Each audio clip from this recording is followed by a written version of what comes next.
Bueno, aquí estamos otra vez para conversar unos con otros y al final está el pastor Aníbal Rodríguez de Chicago, de la iglesia, recuerden, la iglesia del pueblo, la hispana, Wheaton Bible Church. Otto Sánchez, que acaba de predicar acerca de la santidad de Dios, de la iglesia bautista Osama, Sugel, que nos va a predicar esta noche, creo que nos cierra esta noche con el tema acerca de cómo defender, ¿verdad? Hacer una defensa de la Biblia con mansedumbre y reverencia. Cuando nos sentamos aquí, Sugel dijo que estábamos sentados en orden de edad, de lo cual me alegro. Aníbal es más joven, luego Otto, Sugel y yo. Bueno, al revés, yo soy el más joven. Bueno, aquí estamos. Y el tema es poder hablar de nuestro mayor enemigo, que yo no sé lo que está en tu mente cuando pensamos en cuál es tu mayor enemigo, pero te lo voy a ilustrar. Es una historia que yo he usado varias veces en diferentes contextos, de manera que algunos de ustedes probablemente lo ha oído. Es una historia real. Años atrás, en la década de 1940, 50, no recuerdo ahora, G.K. Chesterton leyó en un periódico de Inglaterra un artículo cuyo título era What is wrong with the world? ¿Qué está mal con el mundo? Entonces él decidió responderle al editor y le dice: señor director, con relación a este artículo, ¿qué está mal con el mundo? Firmado Yo Soy, G.K. Chesterton. Entonces lo que le estaba diciendo es: si quieres saber lo que está mal con el mundo, mira adentro. Yo creo que nosotros tenemos demasiado tiempo yendo a consejería a buscar que nos arreglen el mundo exterior y no preocupándonos por arreglar nuestro mundo interior. Y esa es la realidad. O sea, el mundo está mal, el mundo que nos rodea, porque los habitantes que en él viven tienen algo mal en su interior. Si no fuera así, estuviéramos en el Jardín del Edén, Génesis 1 y 2, antes del Génesis 3. Entonces, ciertamente, yo voy a decir esto con mucho respeto, pero esto también es una frase real. Alguien decía, y ahora se me fue, ¿quién la dijo? Que si yo fuera a darle como una palmada por el trasero, me fuera a dar una palmada por el trasero, por cada vez que yo he sido el problema, no pudiera sentarme sobre ninguna silla. Entonces vamos a hablar de eso un poquito. Aníbal, voy a comenzar allá en aquel extremo. ¿De qué manera tú explicas o le has explicado o te has dicho a ti mismo, ciertamente yo soy mi mayor enemigo, de alguna forma? ¿Cómo le explicamos eso a la iglesia o lo has hecho? ¿Cómo se da? Es como una pregunta un poco abierta. ¿Cómo se da eso en el hombre y en tu propia vida, etcétera, etcétera?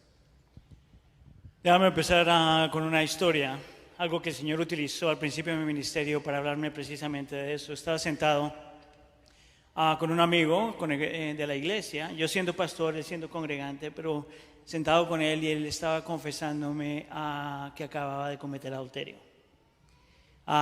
Y obviamente como amigo y como pastor me quebrantó el corazón. Una persona que yo conozco, conozco a su esposa, conozco a sus hijos, y en mi cabeza automáticamente lo que yo estoy pensando es cómo este hombre pudo hacer esto.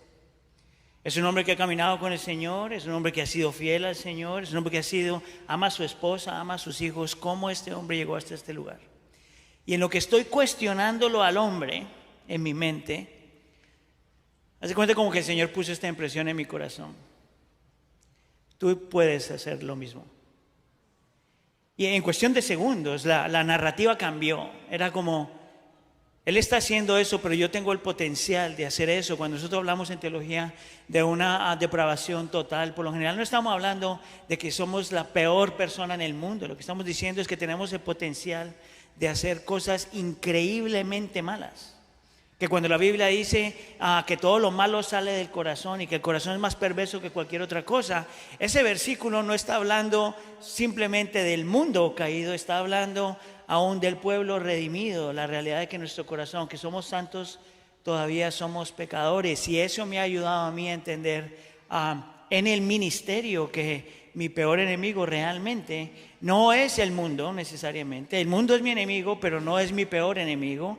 No es Satanás. Satanás es mi enemigo, pero no es peor mi enemigo. que mi peor enemigo siempre soy yo, es en mi corazón, porque Satanás solo puede utilizar lo que yo ya tengo. Él me tienta con lo que yo ya tengo. Él me ofrece lo que él sabe que es una tentación para mí. Y es lo mismo con el mundo. Hay cosas en el mundo que para mí no son tentación, realmente. Yo utilizo un ejemplo fácil de entender, pero a mí no me gustan mucho las cosas dulces. Disfruto algunas cosas dulces, pero me gusta la comida salada. Es por eso que yo estoy de acuerdo contigo que una de las mejores comidas en el mundo es la comida mexicana. Lo que pasa es que donde quiera que él está, dice lo mismo del país donde está. Eso era secreto. ¿Ves cómo el corazón es más malo que cualquier otra cosa? Entonces yo puedo ir a un lugar donde tienen pasteles y dulces. Realmente eso no es una tentación para mí. Pero tú ponme un pedazo de carne, una papa, eso sí es una tentación. Entonces, para mí aprender a reconocer, no solamente que soy mi peor enemigo, pero aprender a reconocer cuáles son las luchas en mi corazón es extremadamente importante. Otto, para seguir contigo en la misma dirección.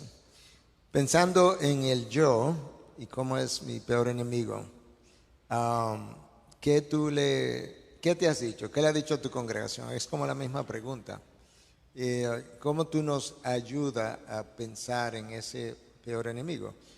Los reformadores hablaban de que nosotros luchamos contra tres cosas. Tenemos el mundo, que tú mencionabas, tenemos las fuerzas de las tinieblas, o Satanás, y luego está el yo. El problema es que el yo se va a la cama conmigo y se despierta conmigo, y se va de vacaciones conmigo. Nunca me puedo separar del yo. Entonces, me puedo como aislar mucho del mundo. No puedo salir de él, pero puedo aislarme mucho. Pero no me puedo aislar del yo. Quizás las fuerzas de la tiniebla yo pudiera caminar de una forma que quizás no me ataquen tanto, por así decirlo. Pero el yo siempre está ahí. Entonces, hablan un poquito de eso, Otto. Bueno, yo creo que es muy oportuno que hablemos de esto, porque a veces queremos disimular que no tenemos luchas, que no tenemos tentaciones. Y es algo, creo yo, que hasta cierto punto ridículo, porque una de las grandezas que tiene la Escritura es que no edita las caídas, los pecados, las contradicciones de sus figuras más prominentes. Quizás en cualquier biografía ciertos aspectos de la vida de David no hubieran sido puestos. O la honestidad con la que Pablo habla de sus luchas.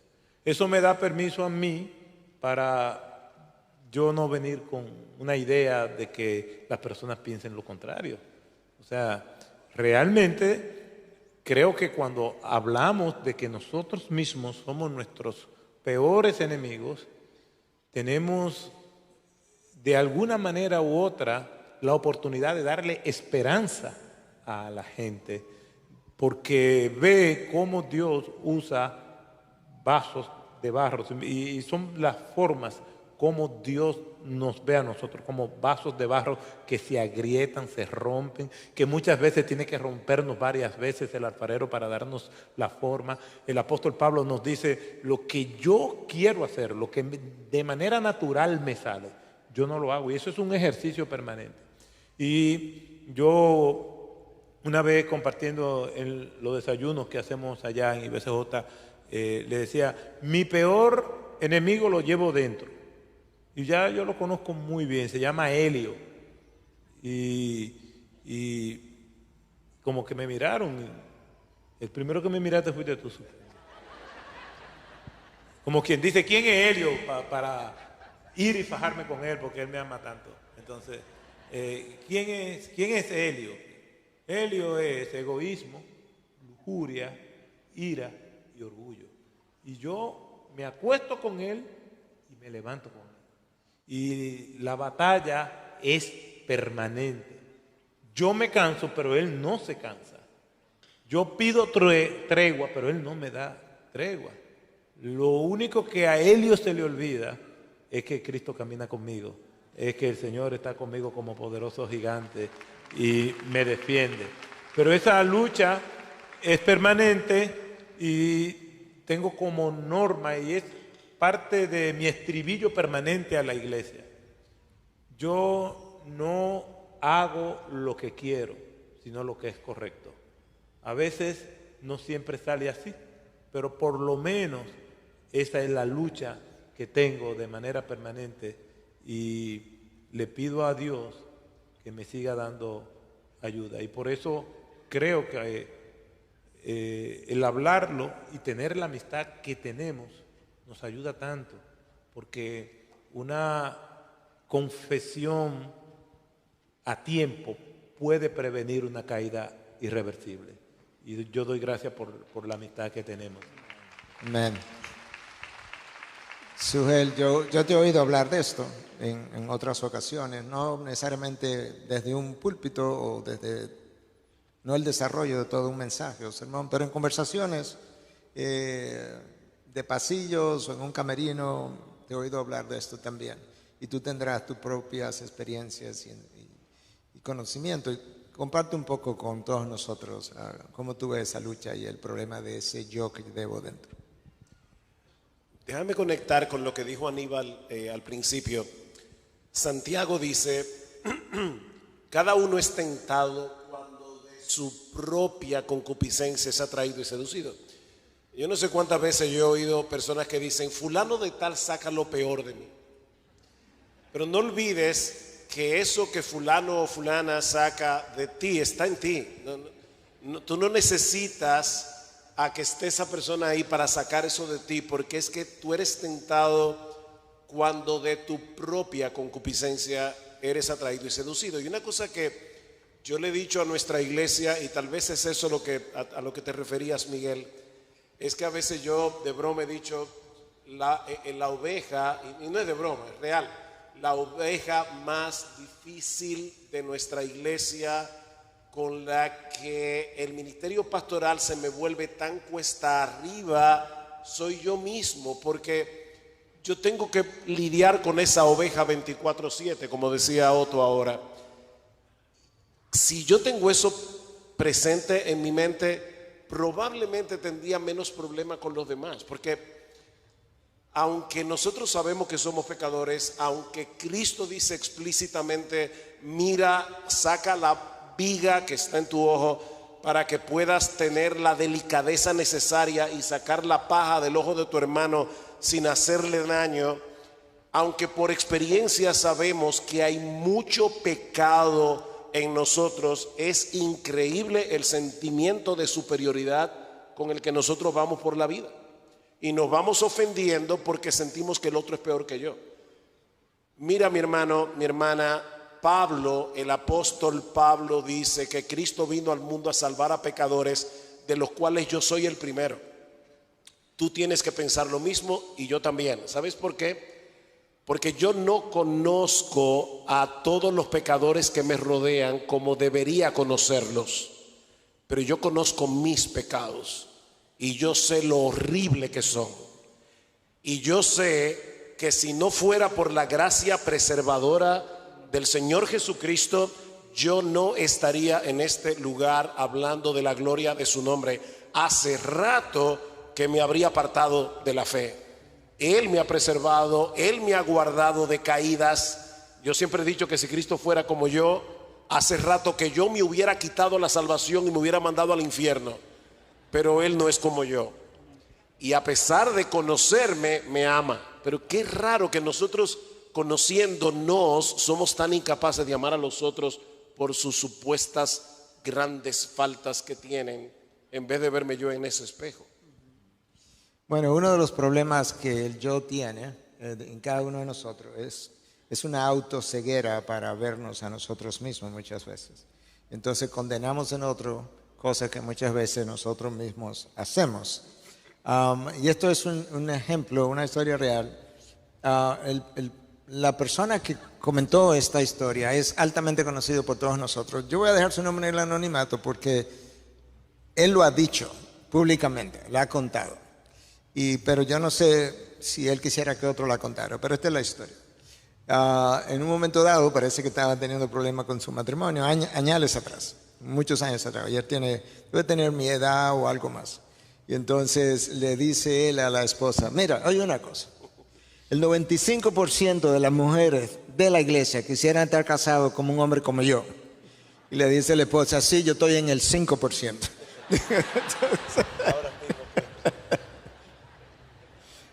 Entonces tú puedes ver hasta dónde uno puede ser cegado por su propio pecado. Y ese es el problema. El corazón es engañoso. ¿Quién puede curarlo? ¿Verdad? Decía Dios a través de Jeremías. De ese yo que nos causa problema. Quizás sea bueno hablar un poquito del rol de la mente, de las emociones. Porque al final la batalla se da en tu mente. O sea, no hay nada que yo haga sin pensarlo primero, incluyendo las preguntas que estamos haciendo, la historia que contamos o cualquier otra cosa. Yo tengo que procesar eso. Y el apóstol Pablo nos dejó dicho en Romanos 12, ¿verdad? Que nosotros debiéramos presentar nuestros cuerpos como sacrificio vivo, santo a nuestro Señor. Y ese es nuestro culto racional. Pero inmediatamente después nos dice que no se dejen transformar por las corrientes de este mundo, por los patrones, los estilos de vida de este mundo, sino que nos transformemos, seamos transformados. De hecho, esa es la palabra, es una voz pasiva, sean transformados. Yo no me puedo transformar, Dios me transforma por medio de la renovación de nuestra mente. Y la razón de eso es que ese es el campo de batalla realmente. Ahí donde nosotros pensamos que fulano me ofendió, que fulano es peor, que me irrespetó, no queremos perdonar, una serie de cosas que nos decimos a nosotros mismos. Y el problema es que yo hablaba con el pastor Luis Cepeda, muchos de ustedes ya saben quién es, ¿verdad? Es parte de este evento también. Y le decía que nosotros nos oímos muchos las conversaciones, pero nos hablamos poco. Y cuando yo digo, eso parece como contradictorio. ¿Cómo es que yo me oigo mucho, pero me hablo poco? Bueno, me oigo mucho en cuanto a... déjame pensar en mi esposa. Katy me ofendió, me dijo, no debía hacerlo, cualquier otra cosa. Ahí me estoy oyendo mucho. Pero me hablo poco en decirme, sí, pero esa fue la esposa que Dios me dio. Esa es la mujer que Dios entiende mejor te conviene para formar en ti la imagen de Cristo. Es hablarme verdad. Y todo eso radica en mi mente. Ahora, esa mente es expuesta continuamente a una serie de impulsos externos. Y de ahí que la palabra de Dios me manda a guardar mi corazón, que a veces la palabra habla de corazón, pero implica la misma mente. Porque mi mente toma forma de lo que oye, de lo que ve, de lo que se expone. En inglés se dice garbage in, garbage out. O sea, basura para adentro, basura para afuera. Y yo creo que vale la pena que hablemos un poquito de cómo cuidar esa mente, cuál es el rol de la mente precisamente en esta lucha con el yo, y algunas recomendaciones para transformar la mente, como Pablo nos dice en Romanos 12. Cualquiera de ustedes que quiera comenzar y hablarnos. Nosotros aprendemos y repetimos lo que tú dices. Que empiece el más guapo. La palabra del Señor dice que nosotros debemos amar a Dios con todo el corazón, con todas nuestras fuerzas, con toda nuestra mente. Dios debe ocupar el lugar central de nuestro corazón, y ese diálogo interno del que tú hablas debe comenzar precisamente con Dios.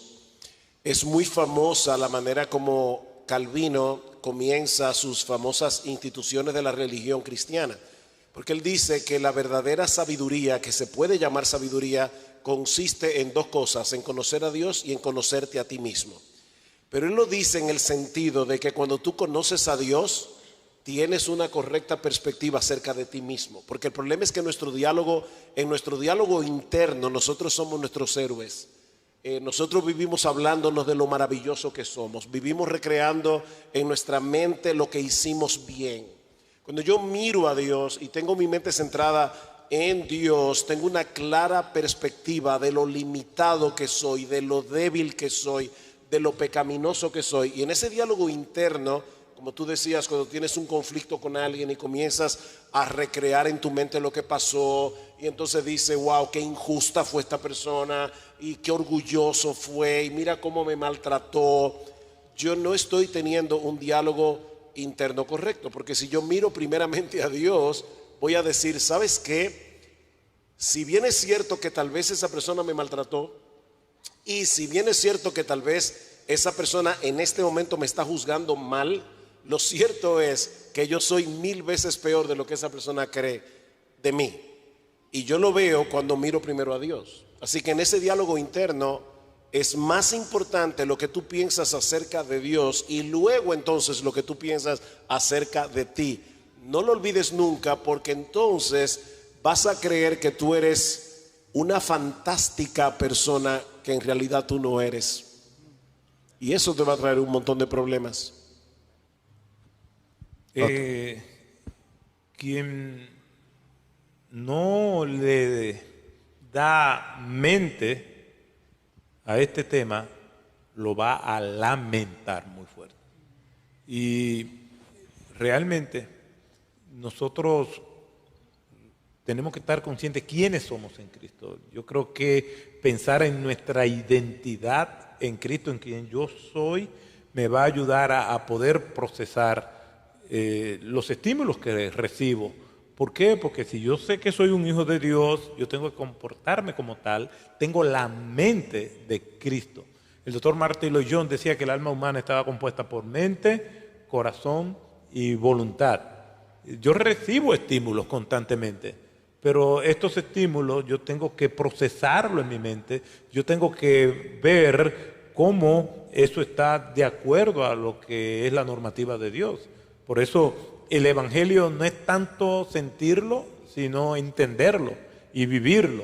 Y yo tengo que tener la mente de Cristo y vivir con esa claridad de la mente de Cristo, alimentándome de su palabra. Dios revela su carácter, su voluntad, lo que Él es, lo que Él quiere para mí, su voluntad general. E incluso, como decía John Stott, su voluntad particular, que es un poco más complicada porque es algo que Dios quiere para mí. Pues eso yo tengo que razonarlo a la luz de la Escritura. O sea que hablar de la mente de Cristo al margen de darle la espalda a la Escritura es una contradicción. Yo voy a conocer quién soy yo, cómo debo de pensar, como le escribe el apóstol Pablo a los filipenses en el capítulo 4, todo lo justo, todo lo honesto, todo lo puro, todo lo que dé es de buen nombre, si hay virtud alguna, en esto pensad. O sea que tiene que ser algo intencional, puesto que tengo la mente de Cristo, yo sé quién yo soy en Cristo y a la vez sé quién no soy en Él, o quién yo no soy. Entonces, creo que el cultivar la mente con la palabra de Dios nos ayudará a nosotros a combatir ese enemigo interno que nosotros tenemos. Antes de darle la palabra a Aníbal para pensar en eso, Filipenses 4:8 que acabas de citar, noten cómo el texto comienza en todo lo verdadero, porque muchas veces lo que estamos pensando no es verdad, no se corresponde como Dios piensa o como la Biblia revela. Y otras veces estamos especulando cosas que tampoco son ciertas, son meras especulaciones de lo que el otro, por qué lo hizo, por qué no lo hizo, etcétera, etcétera. Entonces a mí me ha guardado mucho y mi esposa está ahí que con frecuencia nos hemos citado a Filipenses 4:8 de adelante para atrás, todo lo verdadero. Sí, pero tú estás especulando, de manera que tú recuerdes que es dejarlo en el ámbito de la especulación.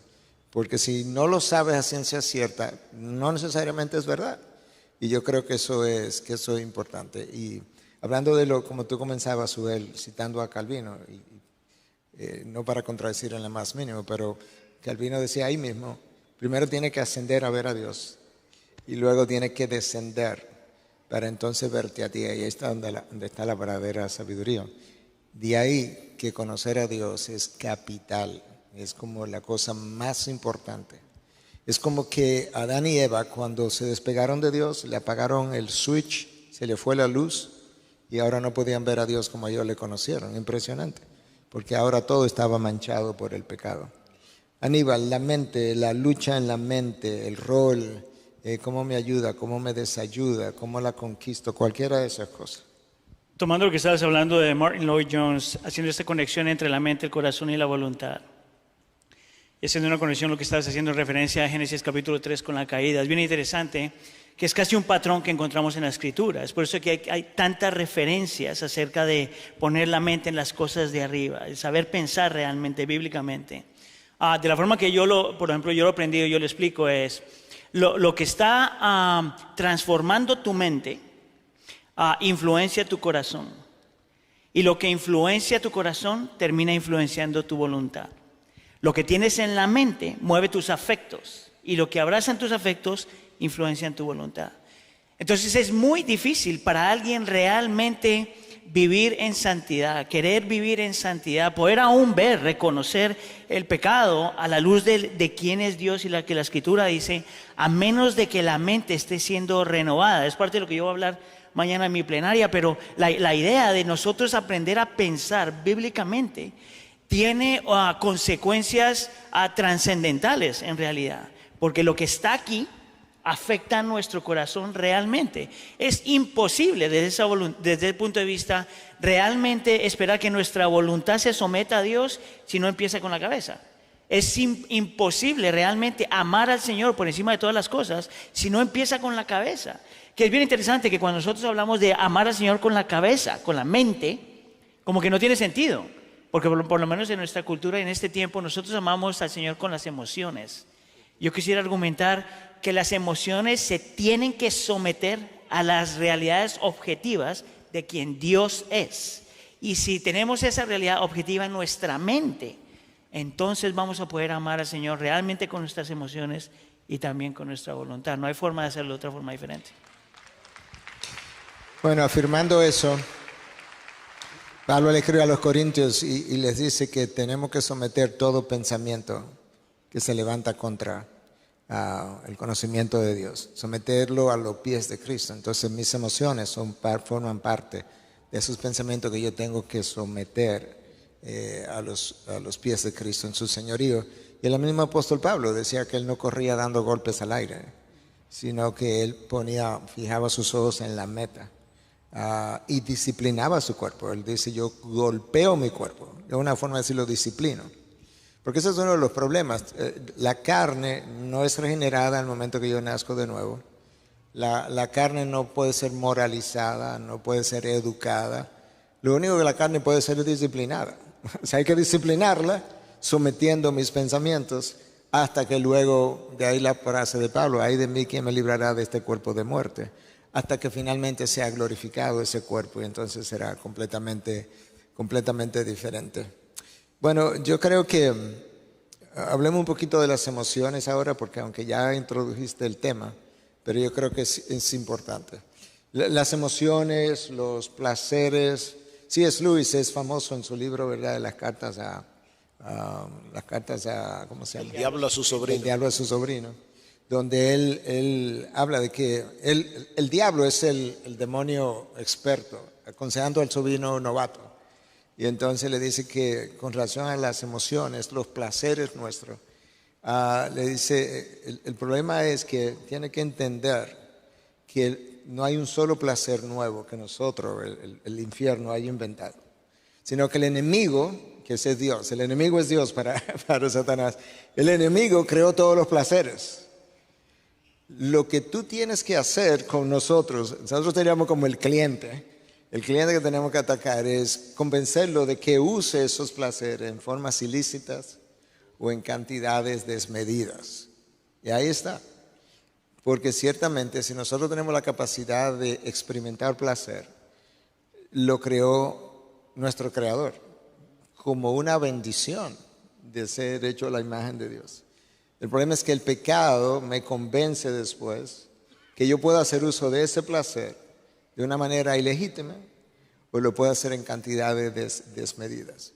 Entonces, quizá podemos hablar de manera, bueno, lo hemos estado haciendo todo a nivel personal ciertamente, pero a nivel personal, ¿cómo han podido luchar con las emociones? En términos de, no sé, si es orar, si es ayunar, si es alimentarse con la palabra, si es hablarte a ti mismo, emociones que van desde las más sencillas, no tan sencillas, pero de las más comunes, que si la ira, que la tristeza, el desánimo, bueno, la lujuria,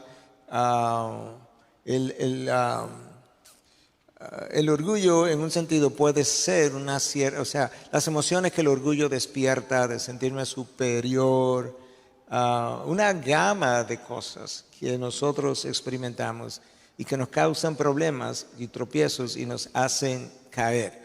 O ¿qué le digo a un aconsejado? ¿O qué hemos dicho en consejería a otras personas que vienen con problemas de ese tipo? Lo que iba a decir era que las emociones nuestras no funcionan en un vacío. Y otra vez tenemos que volver al tema del diálogo interior. En el Salmo 42, el salmista dice en 2 ocasiones, y lo repite en el 43, ¿por qué te abates, oh alma mía, y te turbas dentro de mí? Espera en Dios, porque aún he de alabarle. Aquí tenemos una emoción. Aquí tenemos a un hombre que está turbado, probablemente tiene ansiedad, tiene temor, y de repente este hombre se detiene y se habla a sí mismo. Ese diálogo interior es supremamente importante. Y él se pregunta, alma mía, déjame hacerte una pregunta. ¿Por qué te abates? ¿Por qué estás turbado? ¿Es acaso porque Dios perdió el control del universo? ¿Es acaso porque Dios dejó de ser bueno? ¿Es acaso porque esa persona que tú la estás viendo ahora mismo como una amenaza de repente se ha vuelto más grande que Dios? ¿Es acaso porque ahora el diablo es el que ha tomado el control de las cosas? ¿El diablo es soberano y no Dios? Siempre recuerdo esa famosa historia de Lutero, cuando estaba muy abatido en un momento dado en que la reforma, las cosas no estaban caminando bien, y su esposa, Catalina von Bora, se viste de luto. Y cuando Lutero llega a la casa y ve a Katy, como él le llamaba, mi Katy, la ve vestida de luto, le dice, ¿quién se ha muerto? Y Catalina le dice muy sabiamente, se murió Dios. Y entonces Lutero obviamente reacciona y dice, pero mujer, ¿cómo tú puedes decir que Dios ha muerto? Y entonces ella le dice, entonces si Dios no ha muerto, ¿por qué tú estás así? Y ahí viene el punto del diálogo interior. O sea, ¿por qué te abates, oh alma mía? ¿Por qué te turbas dentro de mí? Esa emoción que el salmista estaba sintiendo era el producto de una forma equivocada de pensar. Y lo mismo podemos decir de cualquier otro tipo de emoción. Las emociones no se despiertan porque sí. Las emociones pasan por un proceso. Claro que hay emociones que se despiertan instantáneamente, pero también tienen una explicación. Si a medianoche, a las 3 de la mañana, de repente yo escucho un estruendo en la sala de mi casa, yo no tengo tiempo ni siquiera para pensar, es posible que haya entrado un ladrón y mi familia ahora mismo corre peligro. No, inmediatamente mi corazón comienza a palpitar. Esas son emociones que se levantan de manera inmediata. Pero ahí entonces yo debo volver en sí, volver al diálogo interior y decir, bueno, déjame ver qué pasó, qué hago, porque puede ser que no sea ningún ladrón. De hecho, la mayoría de las veces no es ningún ladrón.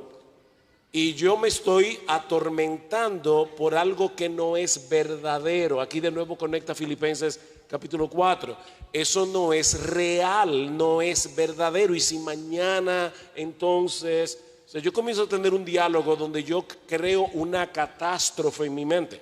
Y cuando yo creo una catástrofe en mi mente, mis emociones serán catastróficas. Así es. Otto. Bueno, pienso que hay emociones que son reacciones espontáneas.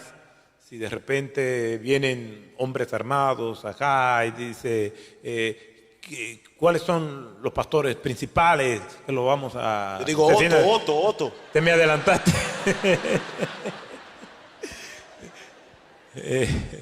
Se me adelantó.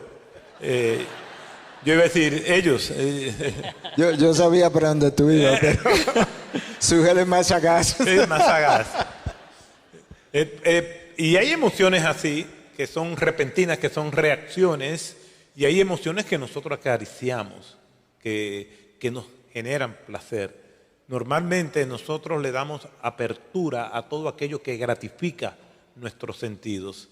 Y realmente la palabra del Señor nos exhorta a que nosotros conozcamos cómo esas emociones operan. ¿Por qué? Porque las emociones generan experiencia. Y pueden ser experiencias tan gratificantes o que nosotros creemos que son tan verdaderas simplemente por el hecho de que nos gustan. Las personas tienden a juzgar lo bueno o lo malo, lo falso o lo verdadero, dependiendo de qué es lo que ellos creen. Y el apóstol Pablo advierte a los Gálatas en el capítulo 1, hablándole precisamente de que si viniera un ángel del cielo, es decir, si ellos vivieran algo, si eso les generara unas emociones o unas convicciones, pero si eso no es verdad, no le crean. O sea, la manera de nosotros combatir las falsas y dañinas emociones es conociendo la verdad de Cristo, la verdad de la palabra. Lámpara es a mis pies tu palabra y lumbrera en mi camino. Pero esto es lo que yo siento, sí, yo lo siento y lo puedo sentir, que puede parecer real. Pero si es contrario a la palabra de Dios, debo rechazarlo. Por eso es que en el mundo en el que nosotros estamos viviendo, el problema del consumo de drogas, de alcoholismo, es un problema espiritual. Es las personas queriendo escapar del mundo real y buscando emociones y un mundo ideal que ellos han fabricado en sus propias mentes y que el mundo real no se lo da. Y teologías extrañas como el Evangelio de la Prosperidad es crearle un mundo que no existe a las personas. Yo prefiero que irme por la palabra de Dios y que la Biblia me diga que yo soy vulnerable, que en el mundo yo voy a tener aflicción, que voy a encontrarme en situaciones de confusión, que muchas veces voy a caer, que me voy a enfrentar a situaciones de dolor, de escasez económica, pero junto con eso están las herramientas para enfrentar ese mundo adverso. Yo mejor prefiero esto que vivir en un mundo de fantasías animadas de ayer y hoy que no me dan herramientas para yo enfrentarlo. Yo visitaba una familia que creían que ellos no podían enfermarse, que ellos no podían ser pobres, y de repente la muerte visitó aquella casa llevándose a una de las personas de la casa. Y ellos decían, no entendemos, ¿qué pasó? ¿Qué hicimos mal? La palabra de Dios me dice que ese es el mundo real y me da las herramientas para yo enfrentarlo. Y eso me consuela y eso me guía y eso me ayuda a colocar las emociones en el lugar donde van. No es que las emociones no son malas, es que tenemos que filtrarlas por la palabra de Dios, con la mente de Cristo. Amén. Antes de Aníbal, hacerte la misma pregunta un poquito diferente, pero siguiendo con las emociones y conectándola con expectativas. Yo creo que muchas veces tenemos expectativas erróneas de la vida, de los demás, de mí mismo. Y esas expectativas erróneas producen emociones en mí, porque cuando me ocurre lo que no esperaba que me ocurriera. Yo creo que eso es muy, muy común.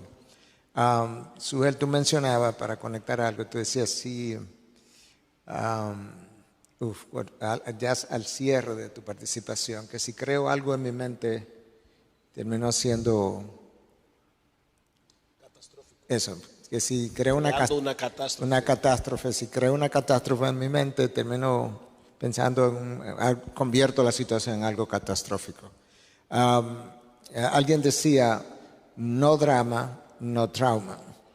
Y yo creo que eso es una frase importante, porque cuando tú ves la historia de José lo venden sus hermanos, 11 hermanos lo venden, se lo llevan como esclavo a Egipto, pasa, dependiendo de quién tú leas, 7, 13, 10 años en la cárcel, y finalmente, ustedes conocen la historia, no voy a perder el tiempo, pero al final le llega a ser la mano derecha de Faraón, y sus hermanos vienen asustados porque temen que él se va a vengar,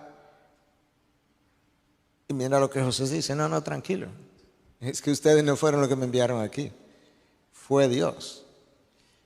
En el día de hoy, esa misma historia sonaría como, bueno, imagínate lo que es mi vida, mis hermanos, mis propios hermanos me vendieron, cómo yo me siento, yo no he podido sanar esa herida, y ahora yo pensaba que Dios era justo, y mira, Dios también, Dios me abandonó, Entonces mandamos a esa persona al psicoterapeuta 1 año porque él tiene una herida de 30 años. Porque él creó un drama y se convirtió en un trauma. Y como Dios se había muerto, por así decirlo, Dios no estaba en nada de eso. Entonces hablemos un poquito porque en nuestra generación, una generación como que no le gusta reflexionar. Se ha hablado de que hay una epidemia del narcisismo. De hecho, ese libro se escribió hace 10 años, 2010 se escribió el libro La epidemia narcisista. Yo me merezco o no me merezco. ¿Cómo lidiamos con esa generación y todo este síndrome? Porque estamos creando traumas innecesarios, sobre todo en creyentes, cuando en realidad sí no vamos a quitar que no fuera un trauma, pero eso tiene una forma de ser lidiado y sanar. Hablemos un poquito de eso. Hay 2 palabras que se vienen en mente. Una la mencionamos antes en la preconferencia, la palabra meditar, la importancia de la palabra meditar, que en el original es más bien como rumiar, entiendo yo. Es lo que hace una vaca. Come y a las 2 horas está masticando. Y es un ejercicio constante de estar masticando, ¿verdad? La otra palabra que se me viene a mente, que Pablo utiliza mucho, y es una palabra que también la vemos, por ejemplo, en el Testimonio de María, es la palabra considerar, que es como hacer un cálculo. Es lo que haría una persona que trabaja con números, ¿verdad? Es cuando empieza a poner las cosas en orden y empieza a decir, bueno, esto pasó y esto aquí. Lo que yo siento que ha pasado con esta generación que estás mencionando es que saben meditar y saben calcular, pero solo meditan y calculan en una esfera de la vida. Tú ves, por ejemplo, mucho en donde yo estoy, nosotros lidiamos mucho con generación joven, pasando por situaciones así, precisamente. Entonces pasa una situación, vamos a poner la palabra que se utiliza, es traumático, que ahora de por sí tengo problema con la palabra porque todo es traumático, ¿verdad? Pero entonces pasan por situaciones traumáticas y están rumiando en esa situación traumática por horas y momentos y semanas y se juntan con sus amigos a rumiar en la misma situación traumática. Oh, mira lo que te hizo otro, se está burlando de su gel pobrecito, cómo se va a sentir. Y empiezan los tres hermanos de Dominicana, están luchando, rumiando bajo la misma lucha y dolor. Y uno creo que tiene que tener cuidado de no minimizar la lucha, el dolor, lo que está pasando. Pero a la misma vez, de la única forma que tú sales ahí es cuando empiezas a rumiar en algo más. Y empiezas a tomar en cuenta algo más. Y te das cuenta, el libro de los Salmos, por ejemplo, de lo que yo sé, con excepción de un salmo, en estos salmos que tienen que ver con lamentaciones, tú tienes, yo lo escribo, es como una curva. Bajas, reconoces la realidad de lo que estás pasando, lo que te hicieron, lo que dijeron, lo reconoces. Eres honesto con la realidad de tu trauma. Pero el salmista nunca se queda ahí. Siempre mira para arriba. Siempre se recuerda quién es Dios, cómo es Dios, lo que ha hecho Dios, lo que puede hacer Dios, lo que va a prometer Dios. Siempre encuentras ese patrón. Tanto así que, por ejemplo, en mi tiempo devocional yo leo un salmo todos los días. En cada salmo que encuentro eso, yo hago la misma figura. Mira cómo bajó y mira cómo subió. Es honestidad con el dolor, la lucha, lo que estás pasando. Pero a la misma vez yo no me puedo quedar rumiando en eso, porque en aquello en lo que yo estoy meditando, aquello en lo que yo estoy rumiando, se vuelve parte de mi realidad, como si Dios no existiera, creo que estaba mencionando antes. Entonces yo creo que aparte de lo que hay que enseñar a la iglesia y nosotros tenemos que aprender a practicar como nosotros mismos, es que hay algo en nuestra humanidad y Dios permite, por ejemplo en el libro de los Salmos, que nosotros podamos reconocer qué es lo que estamos sintiendo, por qué lo estamos sintiendo. Pero nunca nuestras emociones son los mejores consejeros. Por eso es que no nos podemos quedar ahí. Por eso tenemos que subir una vez más y mirar quién es Dios, cómo es Dios, lo que ha dicho, lo que no ha dicho, lo que promete y viceversa. La práctica, la disciplina espiritual de calcular, de meditar, de rumiar es extremadamente importante, especialmente en esta generación. ¿Puedo añadir algo? Sí, claro. Dios, qué bueno que tú mencionaste eso, Aníbal, porque Dios nos dio una cabeza para pensar, nos dio una voluntad para decidir y nos dio sentimientos. Pero el tren debe funcionar de esa manera. El vagón que mueve el tren debe ser la cabeza, es el intelecto, es la mente. Más que el intelecto, es todo lo que tiene que ver con la vida mental. a partir de lo que yo conozco a través de la palabra, yo debo tomar decisiones. Y cuando yo decido lo correcto, entonces voy a sentir lo que es correcto. Uno de los grandes problemas de esta generación es que el vagón que está moviendo el tren es las emociones. Y tú oyes a un montón de personas que tú le dices, ¿por qué no hiciste tal cosa? Porque yo no me sentía que debía hacerlo.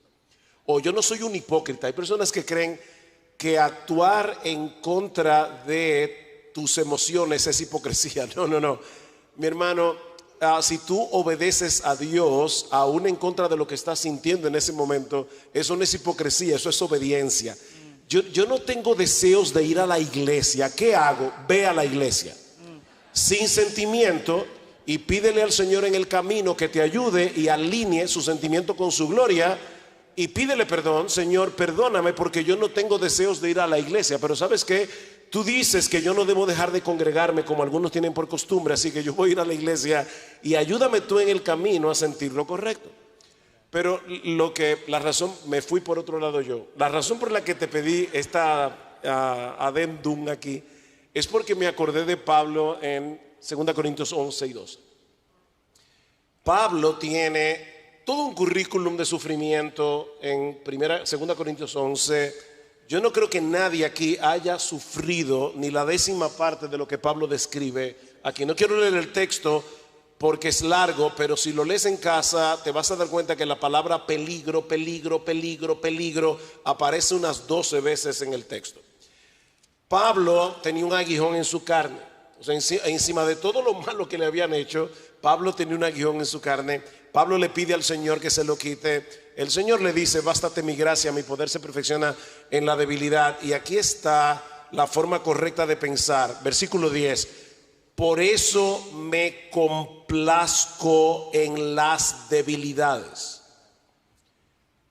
¿Qué? O sea, Pablo, perdóname, tú estás diciendo que tú te gozas, te complaces en las debilidades, y no tienen qué debilidades, en insultos, en privaciones, en persecuciones, en angustias. Y aquí viene la palabra clave, la frase clave: por amor a Cristo, porque cuando soy débil, entonces soy fuerte.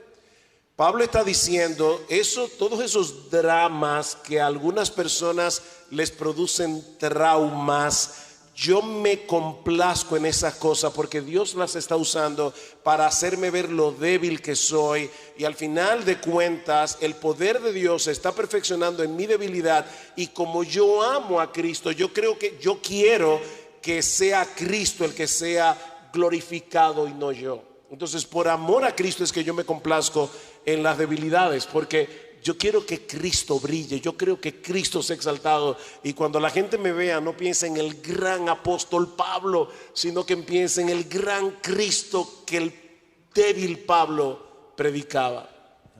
Miguel, que yo quería decir con relación a eso, y conectándolo con lo que decía Sugel, que las personas tienden a decir, no, yo no soy hipócrita, yo no puedo perdonarlo porque yo no siento perdonarlo. Porque yo no puedo perdonarlo porque yo no lo siento. O sea, se están dejando llevar de sus emociones. No es hipocresía cuando lo que nosotros estamos haciendo es correcto. Si es correcto, no es hipocresía, y como tú decías, es obediencia. Pero eso solamente lo aplicamos a lo que le duele a la carne. Porque, por ejemplo, si vamos al banco a pagar y quien nos atiende nos dice, ¿y por qué usted está de tan mal humor? Le ve en la cara que usted se siente mal. Bueno, la verdad es que no tengo deseo de pagar. Y en el banco le van a decir, bueno, nosotros no aceptamos eso. Usted tiene que pagar de buen humor, de buena gana, para nosotros recibir el pago. No funciona así, ¿verdad que no? Dicen, bueno, lo siento, no me importa que esté de mal humor. Tiene que pagar, porque es lo correcto. Y eso es lo que nosotros tenemos que aplicar a todo lo que es correcto. No le creas a tu mente, porque engañoso y perverso es el corazón más que todas las cosas. Amén. Amén. Cree la verdad bíblica. Pero eso es típico, la joven de la iglesia que viene, eso yo no sé cuántas veces me ha pasado como pastor, y me dice, pastor, necesito un consejo. Mira, acabo de conocer a un chico en la universidad, el tipo es fantástico, es caballeroso, es, bueno, aparte de todo, buen mozo. El único problemita es que no es creyente. Yo usualmente le digo a esta persona, mira, y me dice, yo me siento confundida, pastor. Y yo siempre le digo, mira, mi hermana joven, ¿verdad? Dicen, parece cristiano. Parece, sí. Es un hijo del diablo, pero casi se parece. O está bien cerca. De aquí de la iglesia. O está bien cerca de ser cristiano. Sí. Entonces yo le digo, mira, lo primero que quiero que tú entiendas, y se lo digo con amor, es que tú no estás confundida, tú estás en rebeldía. Es lo primero. Porque cuando yo tengo dos caminos que son correctos y yo no sé cuál de los dos correctos tomar, yo estoy confundido. Claro. Pero cuando yo tengo un camino claramente correcto y otro que es pecaminoso, yo estoy parado en la disyuntiva de decir, ¿qué hago, Señor? ¿Te obedezco o no te obedezco? Eso no es confusión, eso es una rebelión. Claro. Ahora, la otra pregunta que yo le hago, después de ya hacerle ver que está en rebeldía, le digo, déjame hacerte una pregunta, ¿tú lo amas? Sí, pastor. Entonces yo la ayudo también a examinar correctamente sus emociones y sentimientos, porque ahí hay un engaño diabólico. Claro. Yo le digo, óyeme, tú no lo amas, tú lo odias. Lo que pasa es que tú no estás sabiendo identificar tu verdadero sentimiento a través de la palabra de Dios. Porque si tú amaras a esa persona que es incrédula, tú sabrías que su mayor necesidad no eres tú, es Cristo. Pero tú estás tirando el evangelio por la ventana y le estás mostrando a él que realmente el evangelio no es tan importante. Así que en el fondo, lo que tú le estás diciendo sin palabras es, como yo te quiero para mí, a mí no me importa que termines en el infierno. Eso no es amor, eso es odio de la peor clase. Entonces nosotros tenemos que aún saber identificar nuestros sentimientos a través de la palabra. Amén. Amén. Bueno, el tiempo se nos ha ido, como siempre. Nos quedan unos minutos, pero la realidad es que estamos atrasados con el tiempo y tenemos microeventos que siguen. De manera que vamos a ir cerrando aquí, pero un par de comentarios de cierre y básicamente es comentando sobre lo que ya Sujel y Otto mencionaban, pero pensando en lo que decía de la persona que dice no quiero ir a la iglesia porque no tengo el deseo. Y a veces me han hecho preguntas así. Y, pastor, cuando uno se siente así, ¿qué hace? ¿Va a la iglesia o no va a la iglesia? Yo le digo, bueno, haz lo mismo que tú haces cuando te levantas y no te sientes con ganas de ir al trabajo. Tú vas al trabajo. Entonces, en la conversación le digo, bueno, ¿tú sabes por qué vas al trabajo? Porque tú quieres recibir el dinero. De manera que hemos encontrado un Dios más grande que el Dios que encontramos en la iglesia, que te motiva a ir sin deseo, a hacer las cosas que te garantizan tener la relación con ese ídolo. Nosotros estamos llenos de ídolos y no lo vemos. Y eso es una gran realidad. De manera que, y con relación a la joven que se enamora del no creyente, yo abro la Biblia y le digo, lee esa frase otra vez, no se unan en yugo desigual. Luego le pregunto, de esas palabras, ¿cuál te tiene confundida? Para ver si te explico. Miguel, Le lastimaron los sentimientos a la pobre muchacha. con relación a que tú le preguntas a la persona, ¿por qué vas al trabajo? Porque te van a pagar. Ajá. Y no quiere ir a la iglesia cuando ya Cristo pagó todo por ti. Amén. Amén. Amén. Amén. Padre, gracias por la oportunidad de conversar acerca de nuestro mayor enemigo que está dentro de nosotros. Y tú lo sabías también, Cristo, que tú dijiste a tus discípulos y para nosotros también, si alguno quiere venir en pos de mí, si quiere, que muera a sí mismo, que mate su yo, que mate a su peor enemigo, que luego tome su cruz y me siga. Ayúdanos a recordar eso todos los días en la mañana, porque yo necesito morir a mí mismo todos los días para que Cristo reine y sea mi Señor en todas las áreas de mi vida. En tu nombre, Jesús. Amén. Que Dios les bendiga y alguien vendrá ahora y nos cerrará esta sesión.